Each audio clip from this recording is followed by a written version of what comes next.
Okay. How'd it go this week? Good. We had some barking at bikes a couple times. Oh, okay. But no dogs. Had he seen bikes last week? Yeah, but for some reason, like this week was the only time we found like more focused on them than the dogs. Okay. That was like twice, and then yesterday when it snowed, I noticed he was a lot more distracted. Oh, yeah. To like 45 yesterday. Yep. But besides that, it was pretty good this week. Okay. With the bikes, were you like on the lakefront there, or? No, so we were just coming up to a stoplight, and they were slowing down.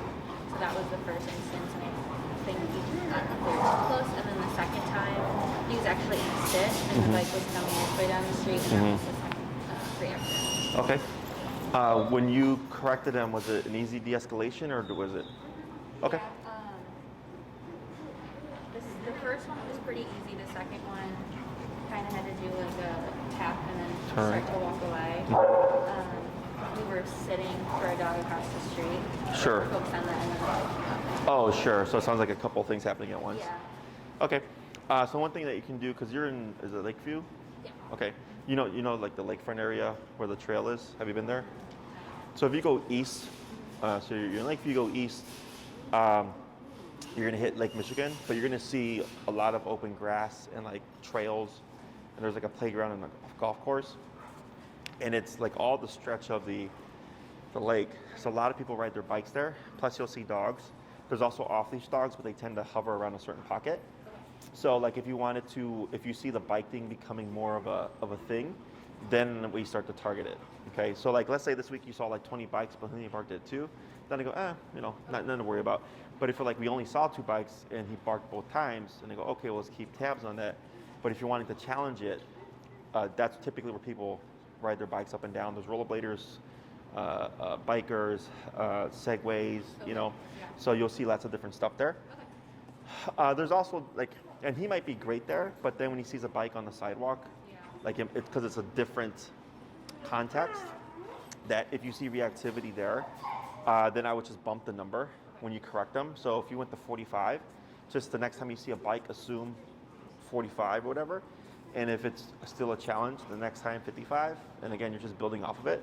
And just assume when you see bikes or anything fast moving, skateboarders, bikes, rollerbladers, just assume we're probably gonna see reactivity and preemptively bump so you can start addressing it from the get-go. Okay?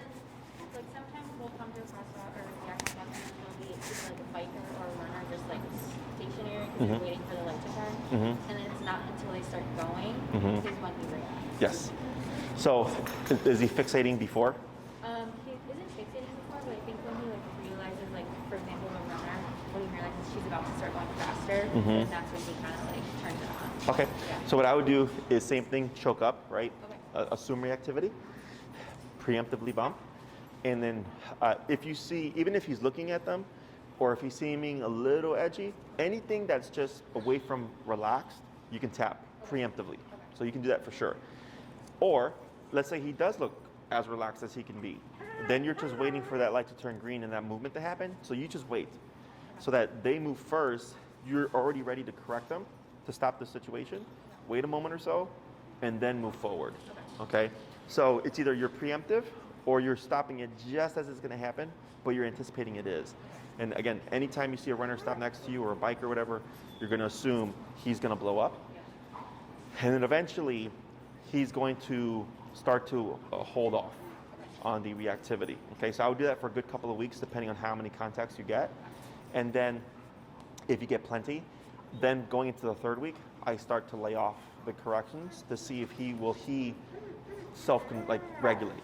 So what you'll see then is if he's learned the lessons, the bike's gonna be here, and then the moment it goes, he's gonna go like this.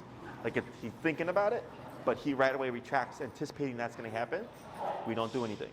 So then he learns, oh, 1, I don't have to be impulsive, but 2, if I'm not impulsive, I avoid the correction. Okay? Anything else? I think that went on pretty quick. He's been like that with squirrels, so like normally go after them. But after a couple of times, he'll see them like start to go and then remember. Okay. And then he'll stay ready. And this is on the walk? Yeah. Okay, is he in the heel at that time? When he sees Okay, so anytime he's in a heel, any interest outside of what you're doing, you can correct, and you should correct. Okay, so you want to be super strict on that. If he's off of heel and he's in a break and like sniffing and peeing and pooping, that's different. Now, if you decide you're on a break and there's a squirrel right there and you know he's going to lunge at it, you can still disagree with it. Okay, he doesn't have to be under command to not have interest in squirrels. It's just you're free, but you're not that free. Okay, so then the next thing would be what we're going to cover today is recall or come when called. Do you happen to have a 30-foot leash or a long leash? Yes, I bought one. You have one? Okay, cool. So we have ours that we can use here, and then so that when you go to practice with them, you have your own. Okay. Now is it going to just be you today? Yeah. Okay. So. Let me see if I have a fresh leash. They get like fur all over them and stuff. You can switch your current leash to this one. Sit. Sit.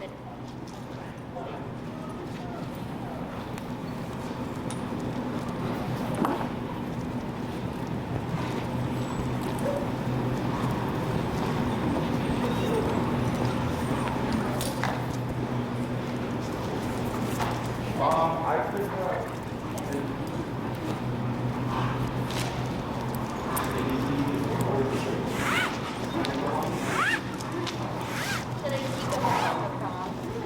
Yeah, that's fine.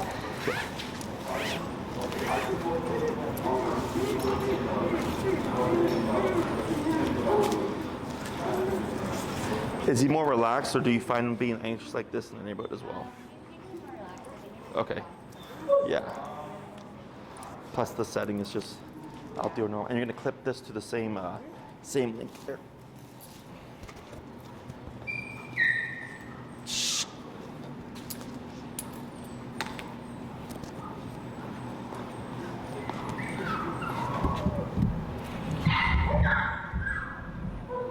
Okay.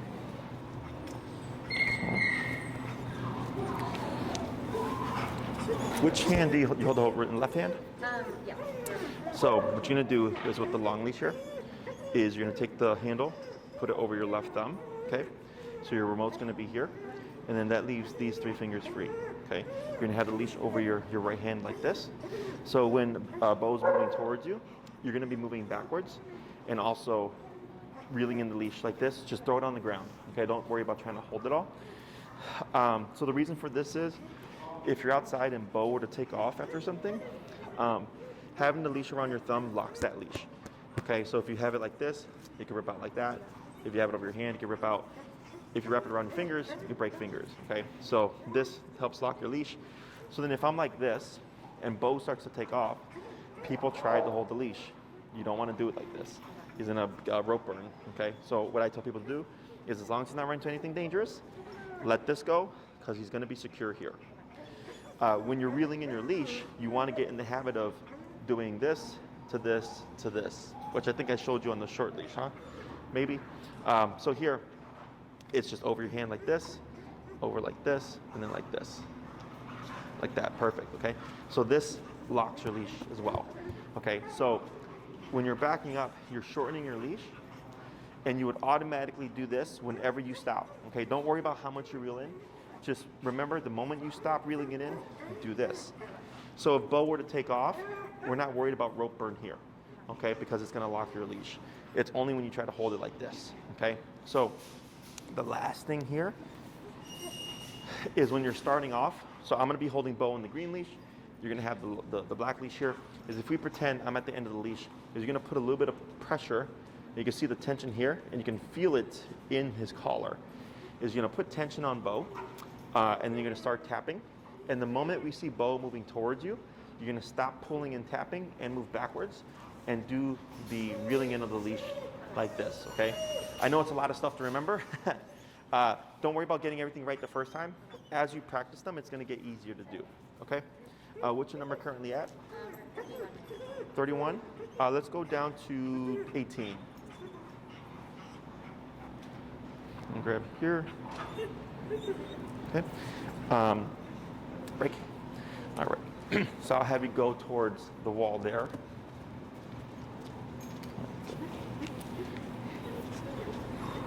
That's good about there. And you're gonna turn to face us and go ahead and shorten some leash here. Yeah, right there, okay? Now here, go ahead and start to pull a little bit. And tap, tap, tap. Now walk backwards and wait right there. Now here, give a tap, tap, tap. Let's go to 23. Tap, tap. Good. Now go ahead and just step to him for now.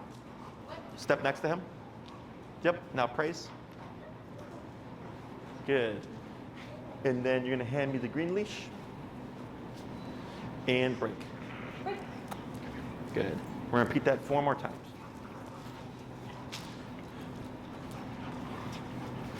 Good. Right there. And light pressure and tap. Good. Right. Hold right there. Turn to face Beau.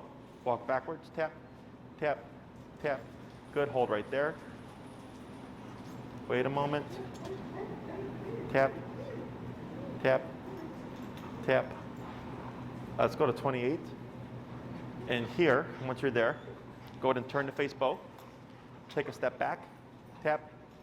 Good. Hold right there. Now praise.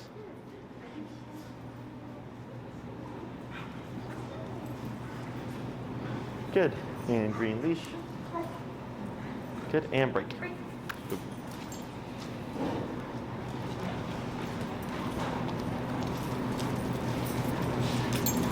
Good. And tap. Tap. Good. And back. Good. And hold right there. Back, turn to face Beau. Turn, back, tap. Good. Hold right there. Tap. Tap. Let me see. Go ahead and turn to face him. Take a step back. Tap. Good. Hold right there. Back. Tap. Good. Hold. Better. Praise. Good. And green leash. Thank you. And then you're at 28, right? Let's go to 33 and break. Good. We're going to do 2 more.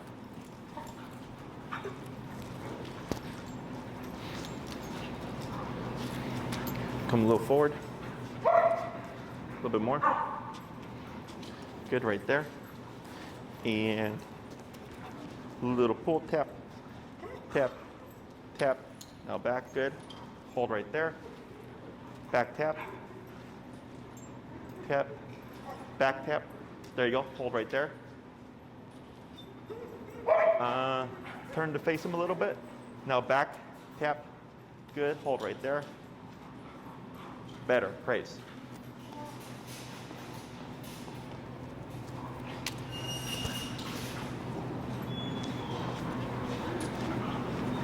Good. Green leash. And break. Good. We're going to do 1 more.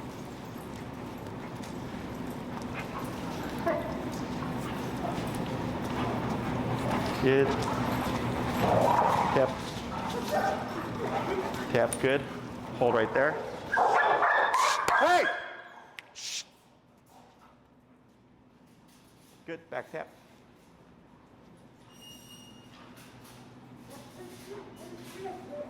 Tap. Turn to face Beau. Back tap. Hold right there. Back tap. Hold right there. What you're gonna do is shorten your black leash a little bit more, and you're gonna keep anchored. A little bit of pressure towards you and tap, tap, tap. Backwards tap. Hold right there. Now praise. Good. And take out coda too. Good. And leash. And break. Good. So now what we're going to do is we're going to flip it. You're going to start tapping first. If he doesn't respond within 2 to 3 taps, then you're going to keep tapping, and then you're going to start to pull. Okay? Good. Good. Tap. tap, tap, tap back, tap. There you go. Now reel in a little bit. Now turn the face back, tap, good. Wait right there. Back tap, hold right there. Now praise. Good boy.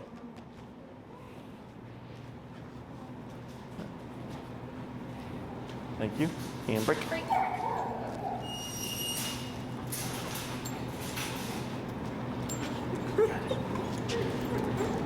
Wait a moment. Good. Tap. Tap. Now back. Good. Tap. Tap. Back tap. Yep. Hold right there.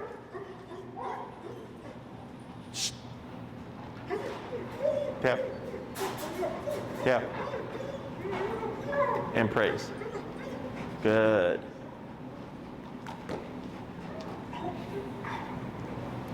Good. Good. And break. Break. Good. 3 more. And we're at 33 right now? 32. 32? Okay. Good. 1 second.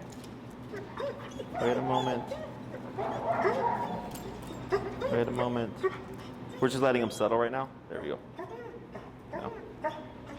Right, good. And back. Good. Tap, tap, tap, tap. A little bit of a pull. Tap, tap, tap, tap. Reel them in a little bit. Tap. There you go. Hold right there. Right, wait a moment. Tap. Take a step back, tap. Hold right there. Step back, tap. Good, hold. Better, praise.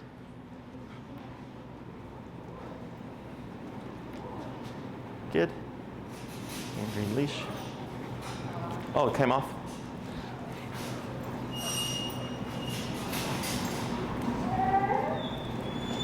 Good. And break. Good. Yeah, boy. Let's try going to 38.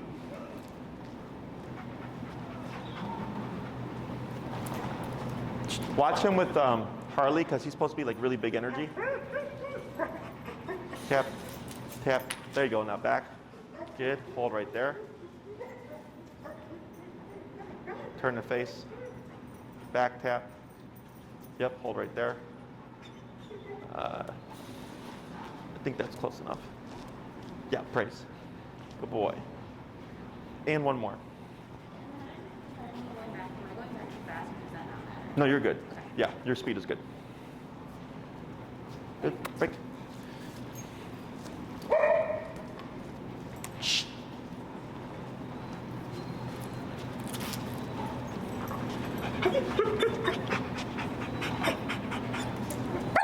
And back tap. There you go. Good. Hold right there.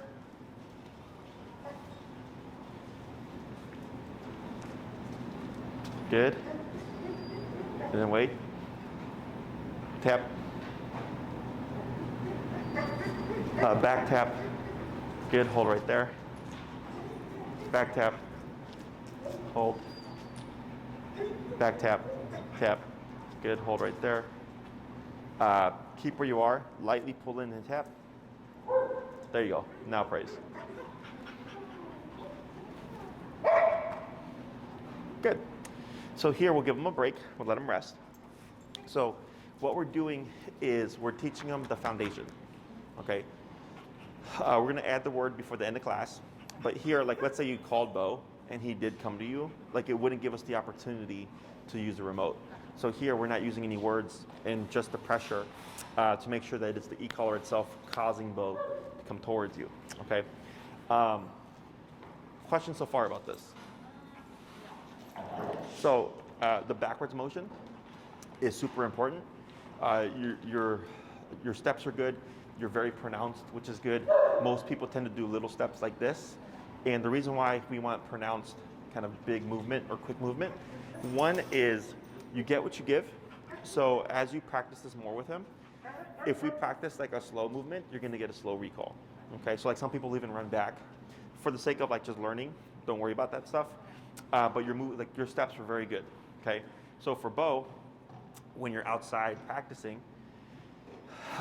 when you're tapping, he's associating, I need to find mom. So then when he sees you and he sees this, it's very obvious, hey, get over here, okay?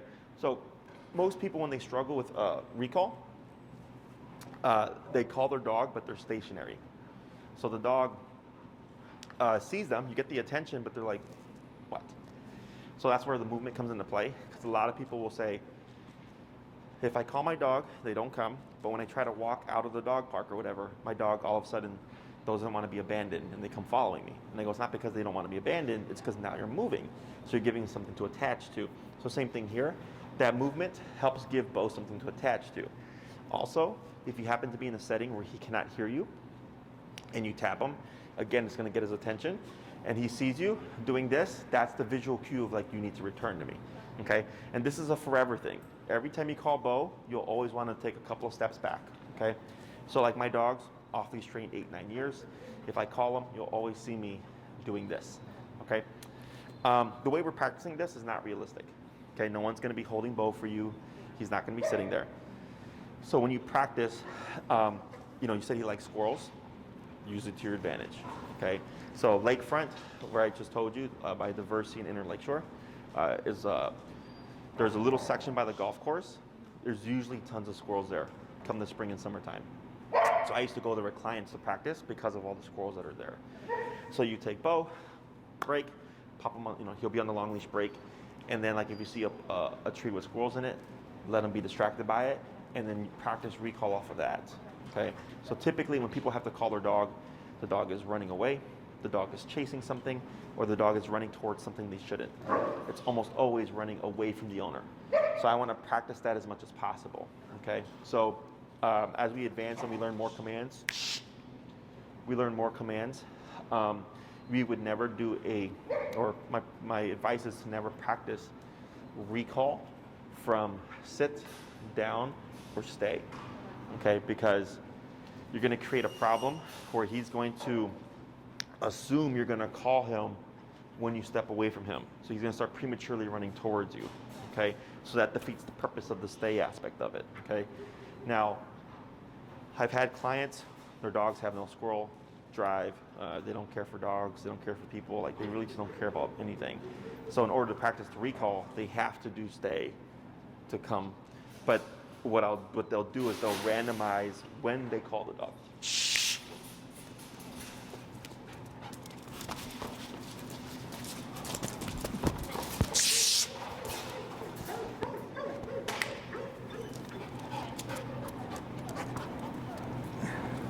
Really? The practice. So one thing, if a dog ever gets off leash, crouch.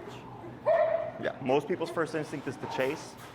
My first instinct is crouch, because dogs typically will run to you like, oh hey, and then calmly grab their collar. Otherwise, if you move into them, you create that chase game, okay? So, trees, squirrels. I'm trying to think where my train of thought was. Letting him, not putting him in a stay. Oh yeah, not putting him in a stay, but if you have to, right? I don't think you will, because if he's got good squirrel drive, you can utilize that. But if you ever find like you go to a setting where you're gonna practice recall, and it's like a bland environment, you can try that. But also if he's just sniffing and being a dog, you can use that as well, okay? So, questions so far about this stuff?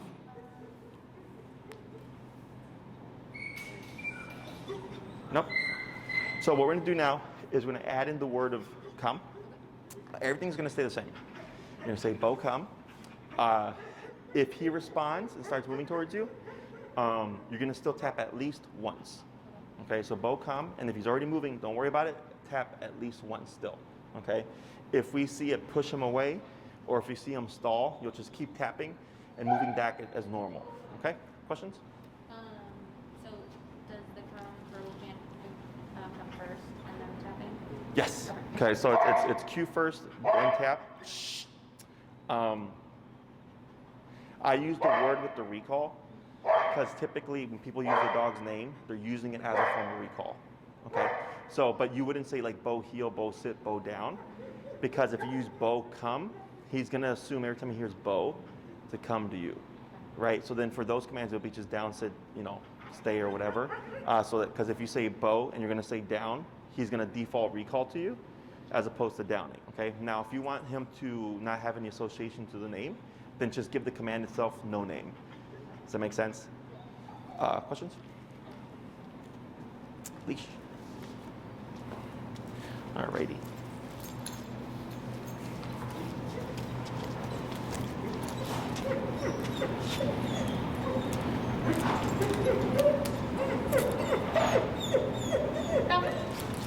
Good.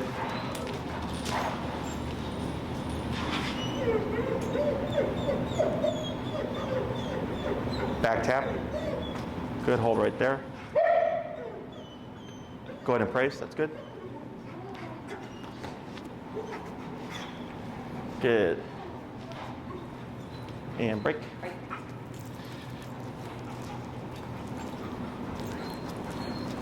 Yeah.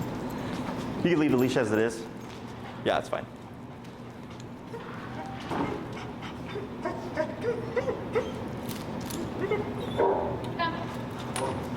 Good, back tap, good.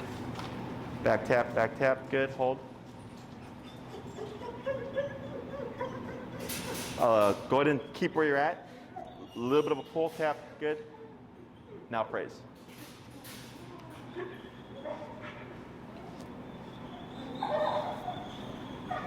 Good. Break.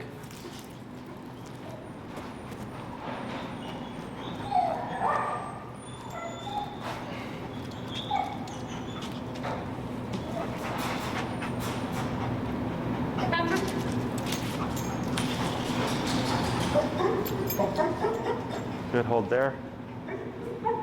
Good, praise. Did Andy leave already? Yeah. Okay, a couple more. Good, and break. Break.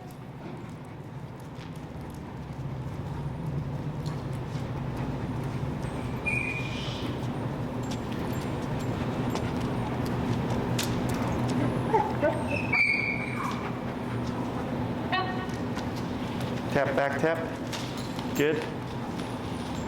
Yep, there you go.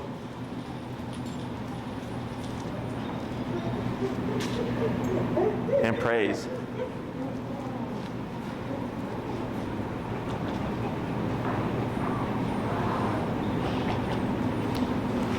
And one more. Break. Good.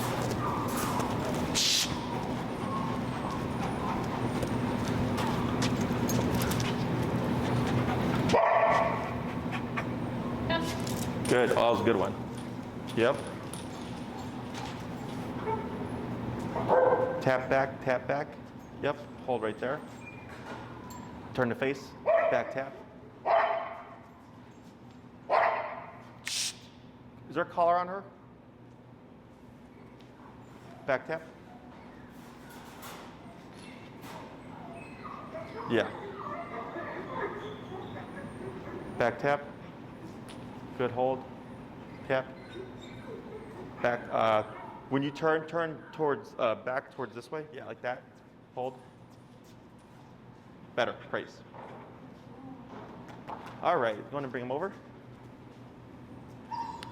So right here, we're wanting to bring Beau in to the immediate space. You can relax.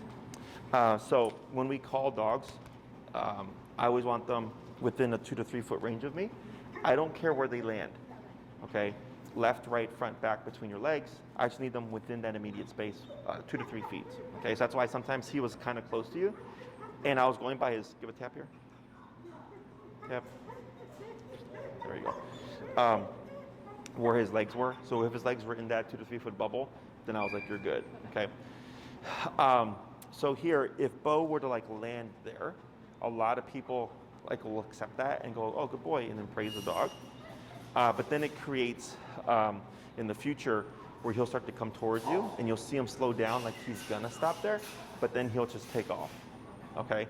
So here, if the dog stops away from me, moving away and tapping always to bring him in closer, okay? We don't repeat the command. So after you've issued it the first time, it's simply move away from the dog and tap to bring him in. So you'll always be facing Beau, but moving away from him. Okay? Questions so far? Recall takes the longest for people to teach because it requires you to go somewhere. So don't worry about trying to get this done as quickly as possible. It's going to take time. If you happen to go like every day for like 20, 30 minutes or whatever, you're going to get there faster. You're going to get there faster, but there's a lot of things we have to go through. Okay, so we have teaching the behavior, which is kind of what we just taught. Then we have proofing the behavior. Okay, proofing is if Beau is thinking about running away, teaching him that running away is not an option, or calling him off of squirrels, calling him away from like running towards the street, all these different instances. So the more you work with Beau, the more you're putting yourself in a situation where that might happen. So like, if you go with Beau to the park once a week, you're only going to see so much within that one visit, right? When we trained at Oz Park, we saw lots of stuff, from like off-leash dogs being chased by their owners, to off-leash dogs running into the training session, to a car accident, to a crazy lady like harassing people, right? Because we were at Oz Park 8 hours a day, right? So the more you go out there to practice, the more likely something's going to happen, which is going to make your training more realistic. So if you go to the park and someone sets off a firework as you're training and Beau's like, crap, I'm scared of fireworks, and he starts to run, now you have something to work with, okay? And that tends to be like emergency type situation. Is he have any averse? No? Like random stuff, yes, like the ones or whatever, but not fire trucks or fireworks or anything wild like that. Okay, cool. So like, let's say something did happen to like spook him, maybe a bike or whatever, and he starts to go off or run away. Right, since he's on the long leash, you just start remoting and going up on the power, because you can force the return, and you're trying to teach him how to give in to the pressure while even when he's under stress. Okay, so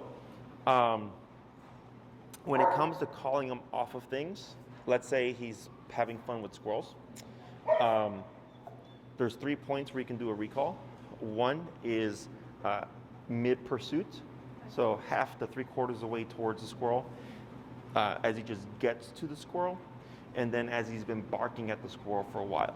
Okay, so there's like 3 different areas where I'll tell people to practice the recall, because it's different for the dog. And what we're trying to build here is we have 2 aspects to the come command. It's the turn and then the return. So that last one he did where I said, oh, that was a good one, is when you called him, he whipped in and started going towards you. His turn was really good, but then the return was a little bit slow. Okay, so just because he has one thing fast doesn't mean the other thing will be fast as well. And ideally, we're trying to get both of those things as quick as possible. Okay, so the reason why the turn is important is because if he's chasing after a squirrel, if there's any delay in that turn, he's gonna keep chasing the squirrel. But if he hears the command and just whips, there's no delay in the brain that allows him to kind of re-engage. And then when it comes to the return, if it's a slow return, what you'll see is he'll start thinking about the squirrel again, and then he'll turn to want to go back to it. So that's why both need to be as quick as possible. And you can build this over time. So you can either, with more practice, he's going to get more comfortable with the command, and he's going to start getting quicker. That's one way. The other way is, if that's not getting quicker, our energy. So earlier I said you're making good movements back, very pronounced steps. So the next thing would be energy, like when he's moving towards you, like you're running back, good, to incentivize him. Or lastly, more power. Okay, so I always recommend that you just take your time to practice a bit first, a couple of weeks, and then see if you plateau. And then once you plateau, you can let me know and say, hey Jesse, he's actually pretty good, but he's just slow on the way back. Then I might say, are you trying, moving back quickly? And you say, yes, I've already done that. Then I go, okay, let's try playing with the number a bit, and just going up each time I call him. Not uncommon as you go higher on the power to see the dog back off more because they're not comfortable with the power. So then we just keep going up or keeping the number up or pressure up until eventually he goes, fine, I'll do it. And he starts running towards you. Okay, so it's just the brain locking up. So then we just work him through that. questions about this? For the power, I've been starting him when we go outside at 25. Mm-hmm. For recall, should I start higher or should I just see how the situation Go off of your healing number. Okay. And so what's the highest you go off for the heal? Yesterday we were at 44, but that's not normal, so I'm normally like 25. 30? Is 25 to 30 good with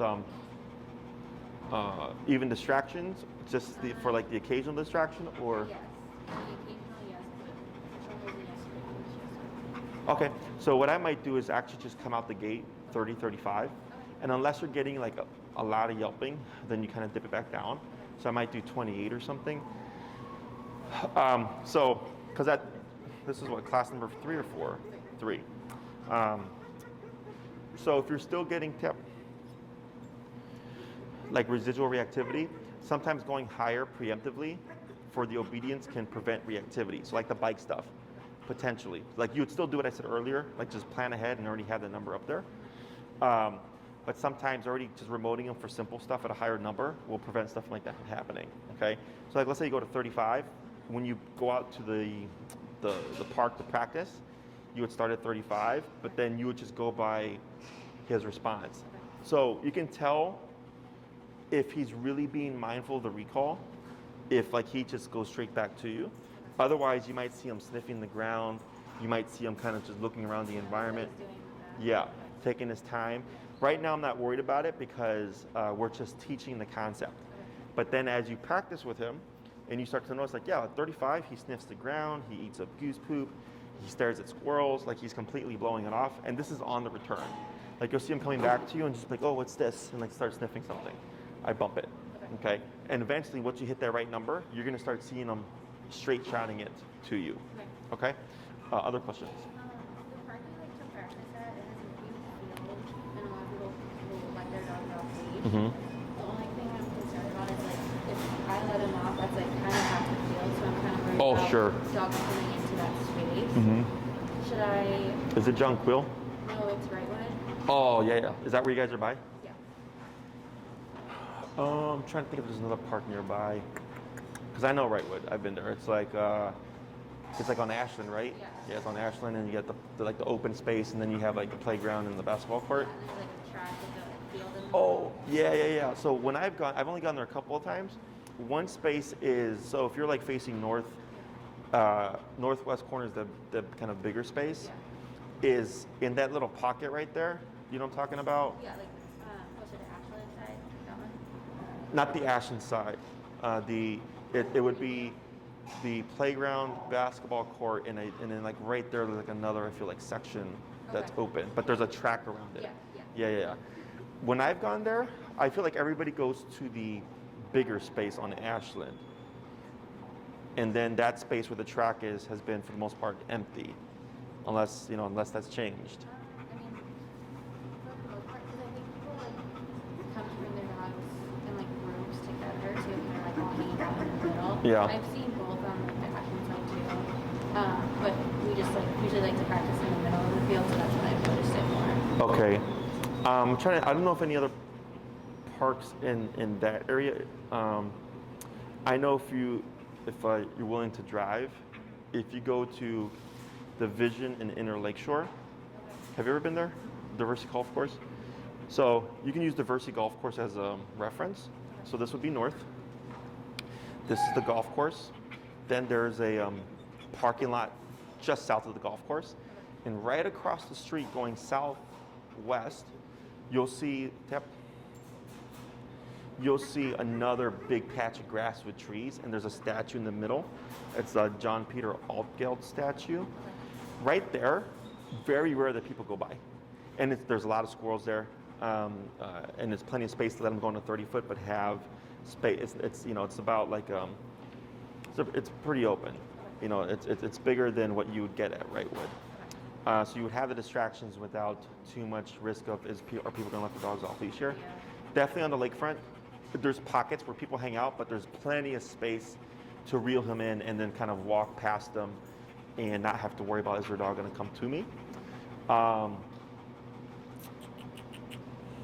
Yeah, then there's one on Addison on Lakeshore, same thing. It's like a tennis court place, and there's parking right there. and it's just this huge open lot of land. People do come there to let their dogs off leash, but there's plenty of space to kind of just get a section, and it's not too common that that actually happens, you know, because I know at Wrightwood there's like the neighbors that kind of come in regularly and let their dogs play. Yeah. So yeah, if your concern is like dogs, off-leash dogs coming towards you, those are a couple of places that I recommend. You can email me too, and I can send you the locations. Yeah, I'm trying to do like early morning to see who's like, see what kind of service it is. Sure. Yeah, I'm not too familiar with the area outside of that. I know there's more parks, but I know that the people go there. Okay. Another one is Horner Park. Horner Park's California in Irving, I think. So it's northwest of me. Huge park. It's kind of like Oz, but I think it's bigger than Oz Park. And then people like to take their dogs there too, but it's like a huge football field-esque kind of space, you know, that you have plenty of opportunities to like call him and like separate yourself. Okay. Other questions? Recall is the one command that if you're going to use food that I suggest you can use food for, because it's like the most important command. Only issue is sometimes if the dog gets the hint of like, oh, you got food, then like they don't want to leave you. Okay, so if you're going to use food, we use high value stuff: chicken, turkey, bologna, sausage, pepperoni, cheese, or whatever, because it's very important that the dog return to us. I don't use it as an incentive, like, hey, look what I got. It's get over here and feed. Yeah. Trying to think if there's anything else I forgot. Oh, another question. If my kid is able to come with me, should I try and do the same thing where she's holding the shit? If you need to. Okay. So like, because this is not realistic, right? But if it's all you got, then you can do so. Does he play with is he crazy for a ball? Is he crazy for tug? Just food? Yeah. Okay. So one thing could be she could have like food and then you can call him away from it. But what could most likely happen is he's either going to lose interest in the food because he knows remote's going to happen, or he's going to just prematurely start leaving the food knowing that you're going to call him. Okay? So then one thing that you could do to make this more realistic is she would take the short leash and instead of holding him still, she would walk away with him. Because you're trying to recreate the motion of him leaving or moving away from you and then doing the recall from that. Now, she wouldn't say heel though.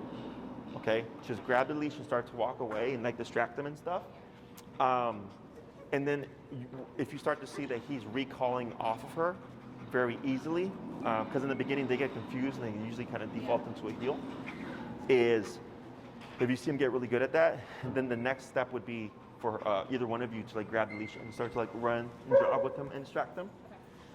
Once he gets really good with that, then one can be at the end of the leash over here while the other's at a distance and like playing with him and running and playing chase and stuff and calling him off of that. Okay, so you can still do something with it, but we're trying to recreate, you know, realistic stuff, and that's going to be he's moving and distracted. Other thing is being mindful of how much you practice. So if you go to the park and you practice 20 times or whatever every time, he's not going to want to leave you. So randomize how many times you do practice with him. So I might go to the park and let him be free for 20 minutes and call him once. And then the next time I'll call him 5 times, and the next time 2 times, and then 1 time. I'm not doing too much, so I create a pattern, but also leaving him engaged. If you start to see he's dipping and he's like, I don't want to do anything here, then I just ignore him for the rest of the time. And if there's something that will engage him again, like the squirrels, I'll let him go for it. And instead of calling him off of it, I'll reel him in, and he'll be like yanking and pulling towards the squirrel, and he'll get frustrated, and then I'll just leave, because I want to leave with him wanting to do something, as opposed to like, oh yeah, there's squirrels there, but you're just going to call me, right? And then because that's the thing about recall. It's either you got to go somewhere, or 2, if you practice too much, the dog doesn't want to leave you. So then you have to build comfort and like let the dog relax for a few days, and then once they start to relax, you have to let them relax a little bit more before you implement the recall again. Because then if you do it too soon, then they get paranoid again. So it's very kind of finicky. Okay. Now, if you're working with your sister, because you can force it, she grabs the leash and she walks away from him. That one you can kind of drill out a bit more. It's just not as realistic. Okay. Anything else? Okay. So all this is looking good. So if anything pops up, let me know. Next class would be like the second half of the recall. And then what I'll most likely do, because you guys are doing 12? 9. Doing 9. We'll most likely do is there's the second half of recall, and then I'll show you how to start blending the heel, the stay, and the recall together. And you can start advancing his obedience that way. And then after that, we'll teach a few more commands, like stationary control, like go here and don't move for a bit. And then kind of just go from there. Okay. Pending, behavior and everything is still going well. Okay? Good job.